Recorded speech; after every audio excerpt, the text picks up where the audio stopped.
Caray, pues se conoció lo que es el recorte a los gastos. ¿Sabe cuánto le recortaron a la Suprema Corte?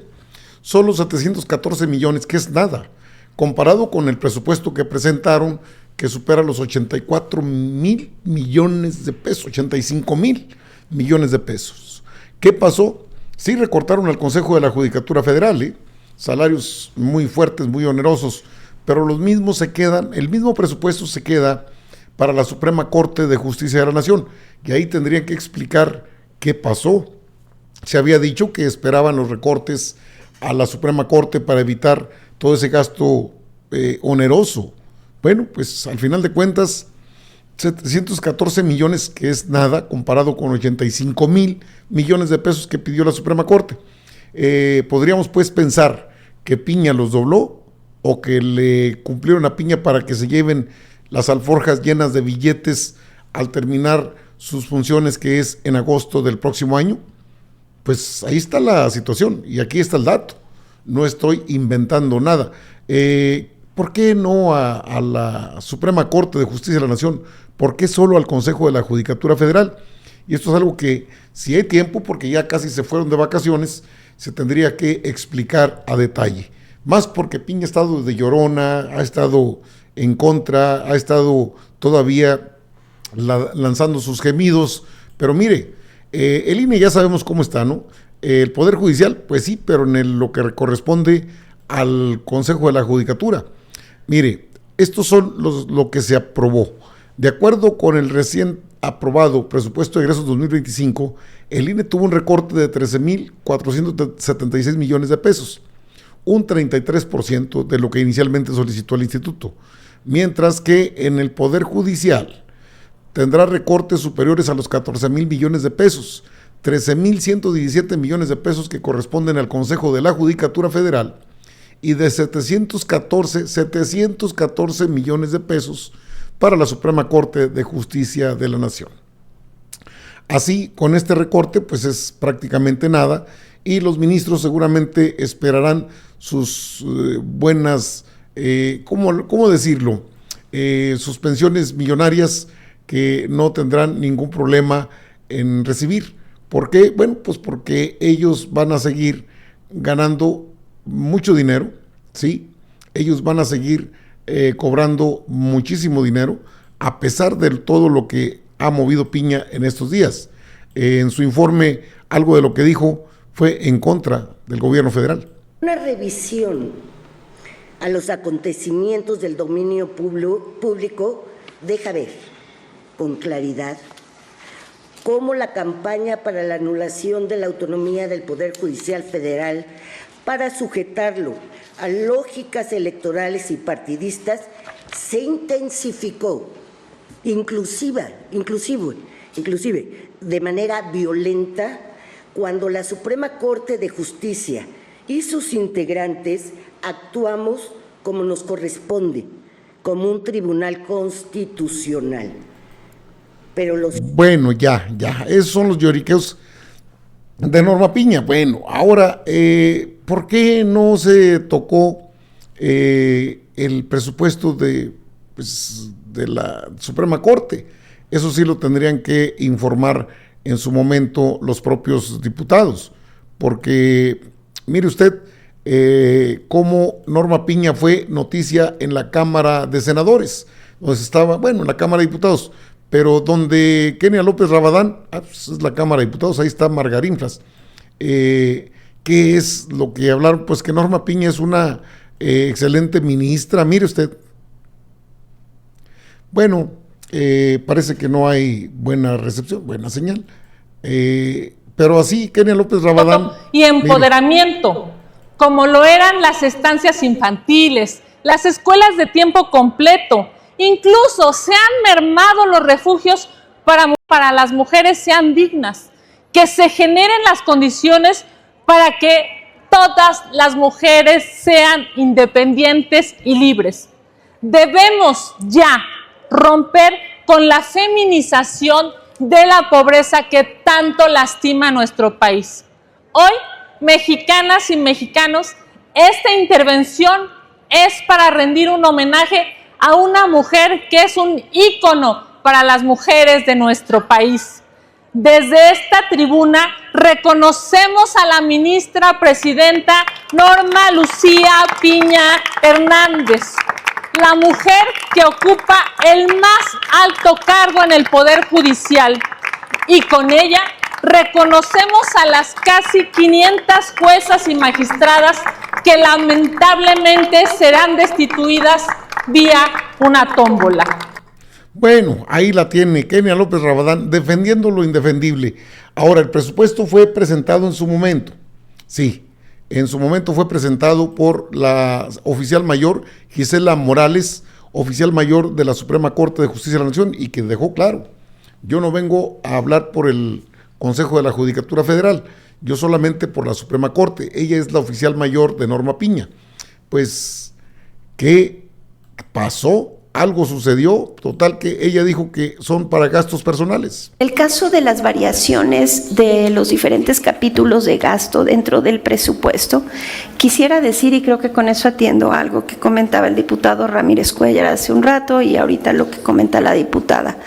El capítulo 1000 de servicios personales, en el caso de la Suprema Corte, tiene una disminución del 4.6% respecto al presupuesto autorizado en 2024.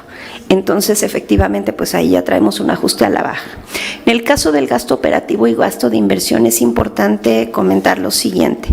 Ustedes están viendo reflejado un incremento en el capítulo 2.000, 3.000, 4.000, 5.000, 6.000, derivado de que, si recuerdan, este año nosotros tuvimos un recorte respecto a los recursos que solicitamos el año pasado de más de 321 millones de pesos respecto a lo que solicitamos.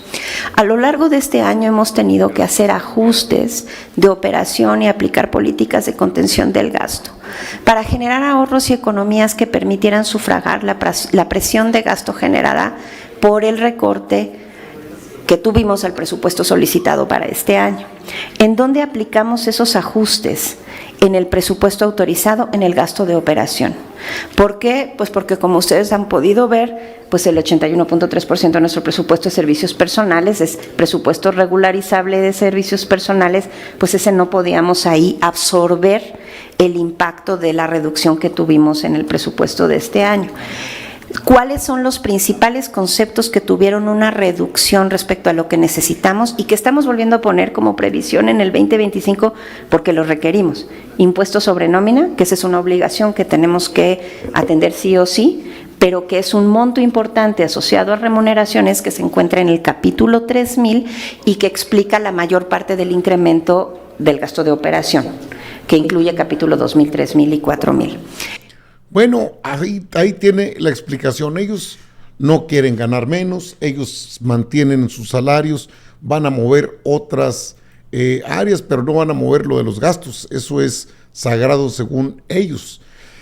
Bueno, contra todo lo que está pasando, la ministra Yasmín Esquivel Moza señaló en su momento en sus redes sociales, en una entrevista, esto. Es más que informe de labores, yo escuché un informe de quejas. Norma Piña está entregando un Poder Judicial Federal en cenizas, en ruinas, nada que festejar, Manuel. La falta de diálogo y de entendimiento político de Norma. Bueno, ahí tiene usted parte, el Poder Judicial, pues sí, es una vergüenza. La ministra Yasmín Esquivel Moza, cheque usted. Que hoy se vive. No se informó nada sobre el daño que generó el paro de labores que ella provocó por casi 90 días, un daño económico y sobre todo a los justiciables, que los cientos de miles de expedientes que estuvieron detenidos durante más de 90 días. Y bueno, pues finalmente los jueces y magistrados son las víctimas de los errores y la incorrecta conducta parcial de Norma Piña. Creo yo que pues ella dio una lista de todas sus quejas en contra del gobierno anterior y del gobierno actual. Considero que ella retó al señor presidente Andrés Manuel López Obrador, jugó a las vencidas y perdió. Su soberbia pues no le permitió tener un entendimiento de que esto ha cambiado y que políticamente las cosas son distintas. Bueno, ahí tiene usted parte de lo que dijo la ministra Yasmín Esquivel Moza. Muy raro, muy extraño que en este presupuesto no se haya tocado a la Suprema Corte de Justicia de la Nación. Ahí tiene usted al Monri hablando de los recortes presupuestales. Pues nos tendrán que explicar a los mexicanos y mexicanas por qué a Norma Piña no la tocaron para nada. Esto a pesar de todo lo que pues ya conocemos que traen en el terreno de pues de lo que es todo un nido de corrupción que se ha generado. Ahí lo tiene usted. ¿Qué es lo que ha defendido Norma Piña? Pues esto. Poder Judicial. Perdonar a Rosario Robles, perdonar a Cabeza de Vaca, descongelar las cuentas de la esposa de García Luna, descongelar las cuentas de Cárdenas Palomino, perdonar a Emilio Lozoya, liberar 4 veces a Uriel Carmona, liberar a Juan Collado, frenar las reformas del presidente y despilfarrar la Suprema Corte. Sígueme si apoyas la 4T. Poder Judicial. Le digo que ahí tiene usted a Norma Piña. A ver, y entonces, ¿cómo se justifica el gasto ostentoso, multimillonario, más de 80,000 millones de pesos, el presupuesto que presentó Norma Piña? Si todos conocemos el gran problema que representa la Corte y los ministros que quedan 10, ¿por qué no una disminución a ese gasto? ¿Por qué solamente al Consejo de la Judicatura Federal, que es parte del Poder Judicial, es cierto, pero no tocan a la Corte? Y queda claro que Gisela Morales, la oficial mayor de la Suprema Corte, dijo, no, yo no puedo hablar de lo que son los fideicomisos incluso del Consejo de la Judicatura Federal o del Poder Judicial, en este caso, lo que es el Tribunal Electoral del Poder Judicial de la Federación. Solamente puedo hablar de lo que es la Suprema Corte. Y lo que fue la Suprema Corte, 714 millones, nada, considerando más de 80,000 millones de pesos. ¿Será que de ahí les van a dar pues sus pensiones? Es mucho dinero para sostener ese nivel de pensiones y todas las pensiones que hay de ministras y ministros, pues tendrá que haber una explicación. Sí, al INE, pues buen recorte, pero al Consejo de la Judicatura Federal también. Pero en el Consejo de la Judicatura Federal están las salas regionales, está todo lo que es el personal, todo lo que son gastos de trabajadores, pero la Suprema Corte es aparte, esa tiene su propio presupuesto, y ahí sí no tocaron para nada. Yo creo que el Monri, como jefe de la bancada de Morena en la Cámara de Diputados, el mismo Sergio Gutiérrez Luna, la misma Marilyn Gómez Pozos, la responsable de la Comisión de Presupuesto y Cuenta Pública, pues sí deben una explicación para saber por qué no tocan a la Corte con el presupuesto. Sí tocaron, repito, al Consejo de la Judicatura, sí al INE, pero a la Corte 714 millones de pesos no son nada, nada. Considerando la reasignación de presupuesto por más de 40,000 millones de pesos, pues a la Corte le dejan todo el billete. Es decir, Norma Piña no creo que los haya doblado. Tiene que haber una explicación a esto. Y más vale que haya una explicación que sea congruente, porque de otra manera estaríamos pensando pues que Norma Piña los ha doblado y que no hay ningún problema porque van a seguir con los sueldos elevados, para empezar. Y luego, las pensiones, las jubilaciones doradas que reciben, 100% del sueldo durante los 2 primeros años y luego el 80% vitalicio para toda la vida. Creo que hasta lo pueden dejar así como testamento. Eso es mucho. Cuando hablamos de una cuarta transformación, un segundo piso, esto obviamente lo sabrá la doctora Claudia Sheinbaum Pardo, porque pues la Corte es uno de los entes, uno de los poderes que se colocó, es cierto, jugó vencidas contra el presidente López Obrador y ahora vencidas contra la misma doctora Claudia Sheinbaum, la presidenta de México. ¿Se les fue deliberado o no se dieron cuenta o qué pasó? Una explicación siempre va a ser necesaria, y más cuando hablamos del caso de Norma Piña y su banda de entogados. Tiene que haber una explicación sí o sí y estaremos muy atentos.